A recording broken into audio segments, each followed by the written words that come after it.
Experiment. ఈ presence of starch in లీవ్స్లో starch అనేది ఉంటుందా ఉండదా అని తెలుసుకోవడానికి మనం ఈ ఎక్స్పెరిమెంట్ చేయొచ్చు. ఈ ఎక్స్పెరిమెంట్ని మనం మన స్కూల్ ల్యాబొరేటరీలో కూడా ఈజీగా చేయవచ్చు. ఈ ఎక్స్పెరిమెంట్ని చేసి చూస్తే మనం ఎప్పటికీ కూడా ఈ ఎక్స్పెరిమెంట్ని మర్చిపోం. ప్రజెంట్ మనం ఈ ఎక్స్పెరిమెంట్ని ఎట్లా చేయాలి అన్న దాని గురించి చూద్దాం. మరి ఎక్స్పెరిమెంట్ గురించి రాసేటప్పుడు దానిలో మెయిన్గా 4 స్టెప్స్ ఉంటాయి. మీరు ఈ ఎక్స్పెరిమెంట్ గురించి రాయాలి, కానీ యాక్చువల్గా మీకు ఆ ఎక్స్పెరిమెంట్ గురించి తెలియదు అన్నప్పుడు మీరు కనీసం సైడ్ హెడ్డింగ్లు పెట్టి అందులో ఉన్న ఈ మెటీరియల్స్ పేరు రాసినా కానీ కనీసం 2 మార్కులు మీకు ఎగ్జామ్లో వేయడం జరుగుతూ ఉంటుంది. ఇప్పుడు ప్రజెంట్ మనం ఏ ఎక్స్పెరిమెంట్కైనా సరే ఇవే 4 స్టెప్స్ ఉంటే ఆ స్టెప్స్ని గుర్తుపెట్టుకొని మనం ఆ స్టెప్స్కి ఎదురుగా సైడ్ హెడ్డింగ్ పెట్టేసి దాని గురించి రాస్తే సరిపోతుంది.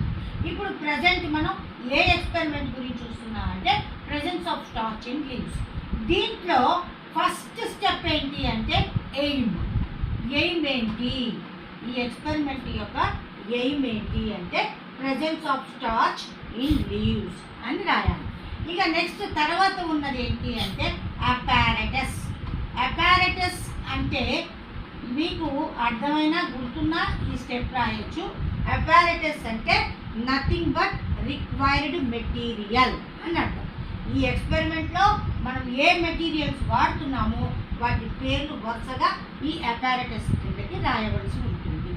ఇక నెక్స్ట్ తర్వాత స్టెప్ ఏంటి అంటే ప్రొసీజర్. మనం ఏ ప్రొసీజర్లో ఈ ఎక్స్పెరిమెంట్ చేస్తున్నాం అన్న దాని గురించి ఈ ప్రొసీజర్లో మనం రాయాలి. ఇక నెక్స్ట్ తర్వాత ఉన్నది ఏంటి అంటే అబ్జర్వేషన్.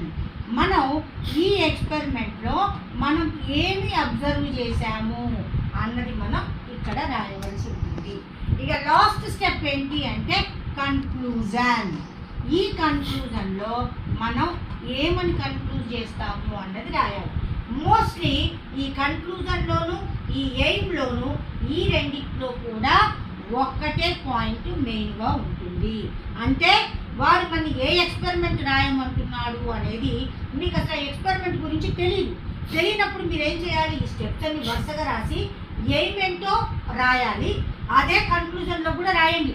దీంతో మీకు 2 పాయింట్లు రాసినట్టు వస్తూ ఉంటుంది. ఇప్పుడు ప్రజెంట్ మనం ఈ presence of starch in leaves experiment గురించి చూద్దాం. ఫస్ట్ స్టెప్ ఏంటి, ఎయిమ్ ఏంటి, ప్రెజెన్స్ ఆఫ్ స్టార్చ్ ఇన్ లీవ్స్లో స్టార్చ్ అనేది ప్రజెన్స్గా ఉంటుంది లేదా ప్రజెంట్ అయి ఉంటుంది అని తెలియజేయడం. అపారటస్ అంటే రిక్వైర్డ్ మెటీరియల్ అని అర్థం.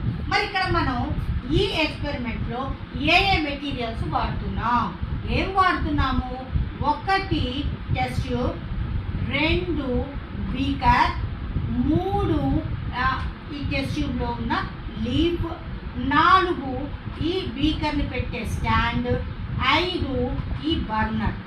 అదే కాకుండా ఇంకొకటి 6 ఏం వాడుతున్నాం మనము అంటే అయోడిన్ సొల్యూషన్.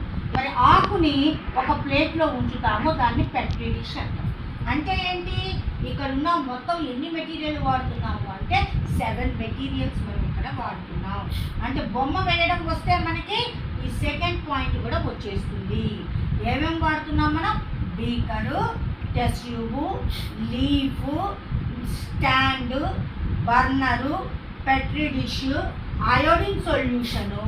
ఇంకొకటి ఏంటి అంటే టెస్ట్ ట్యూబ్లో మిథైలేటెడ్ స్పిరిట్ అనేవి, ఇవన్నీ కూడా రిక్వైర్డ్ మెటీరియల్ కిందకు వస్తాయి.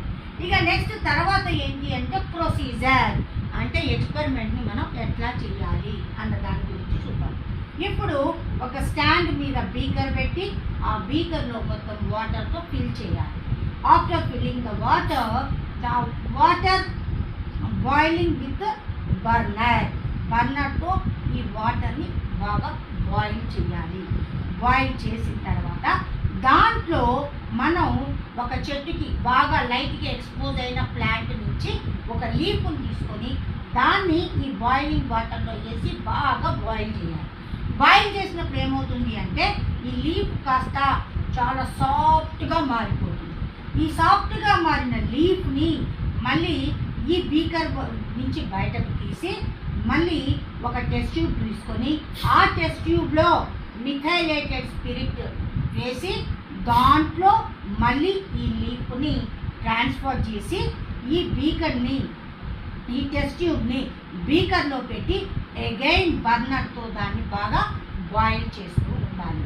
ఇలా కొంతసేపటికి బాయిల్ చేసిన తర్వాత ఏమవుతుంది అంటే ఈ లీఫ్ గ్రీన్ కలర్ మొత్తం పోతుంది. అంటే క్లోరోఫిల్ మొత్తం కూడా డిజాల్వ్ అయిపోతుంది. దేంట్లో డిజాల్వ్ అవుతుంది అంటే మిథైలేటెడ్ స్పిరిట్లో డిజాల్వ్ అవుతుంది. డిజాల్వ్ అయ్యి ఈ లీఫ్ కలర్లెస్ అవుతుంది, పేల్ కలర్గా మారిపోతుంది. అంటే ఈ లీఫ్లో ఇప్పుడు ఎలాంటి అదర్ మెటీరియల్స్ కానీ తర్వాత క్లోరోఫిల్ కానీ ఉండదు. ఇక ఈ లీఫ్లో ఏముంటుంది అంటే స్టార్చ్ మాత్రమే ఉంటుంది. మరి అసలు ఈ లీఫ్లో స్టార్చ్ ఉందా లేదా అది మనం అబ్జర్వ్ చేయాలి. ఇక దీంట్లో ఈ కలర్లెస్ అయిపోయిన తర్వాత ఈ లీఫ్ని ఈ టెస్ట్ ట్యూబ్ నుంచి బయటకు తీయాలి, సెపరేట్ చేయాలి. సెపరేట్ చేసిన తర్వాత ఈ లీఫ్ని వేరొక చిన్న గాజు ప్లేట్, గ్లాస్ ప్లేట్లో కానీ లేదా పెట్రీ డిష్లో కానీ ఈ లీఫ్ని మనం ఉంచాలి. ఉంచిన తర్వాత ఈ లీఫ్ మీద ఏం వేయాలి అంటే అయోడిన్ సొల్యూషన్ వేయాలి. ఈ అయోడిన్ సొల్యూషన్ వేసినప్పుడు ఈ లీఫ్ గనక బ్లూయిష్ బ్లాక్ కలర్కి మారాలి. బ్లూయిష్ బ్లాక్ కలర్కి మారాలి.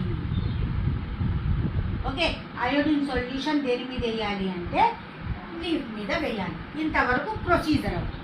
మరి ఇక అబ్జర్వేషన్ ఏంటి? ఎప్పుడైతే అయోడిన్ సొల్యూషన్ ఈ లీఫ్ మీద వేస్తామో ఆ లీఫ్ బ్లూయిష్ బ్లాక్ కలర్కి మారుతుంది. అది అబ్జర్వేషన్ కిందకు వస్తుంది. ఇక నెక్స్ట్ కన్క్లూజన్లో ఏం వస్తుంది అంటే అయోడిన్ అనేది స్టార్చ్ని బ్లూయిష్ బ్లాక్ కలర్లోకి మారుస్తుంది. అది అయోడిన్ సొల్యూషన్ యొక్క నేచర్. కాబట్టి ఇక్కడ మనం ఈ లీఫ్ మీద అయోడిన్ సొల్యూషన్ వేసినప్పుడు అది ఏ కలర్కి మారింది అంటే బ్లూయిష్ బ్లాక్ కలర్కి మారింది. అంటే ఏమున్నట్టు లెక్క? ఈ లీఫ్లో స్టార్చ్ అనేది ప్రజెంట్ అయి ఉంటుంది అని మనం చెప్పవచ్చు. సో ఈ ఎక్స్పెరిమెంట్ ద్వారా కన్క్లూజన్ మనం ఏం ఇస్తున్నాం? స్టార్చ్ అనేది లీవ్స్లో ప్రజెంట్ అయి ఉంటుంది. దీనిని బట్టి లీవ్స్ కూడా ఫోటోసింథసిస్ జరిపి ఫుడ్ని ప్రిపేర్ చేస్తాయి అని మనం ఈ ప్రయోగం ద్వారా కన్క్లూజన్ ఇచ్చి ప్రూవ్ చేయడం జరుగుతుంది. ఇది ఎక్స్పెరిమెంట్ స్టెప్స్, ఈ ఎక్స్పెరిమెంట్ యొక్క ప్రొసీజర్.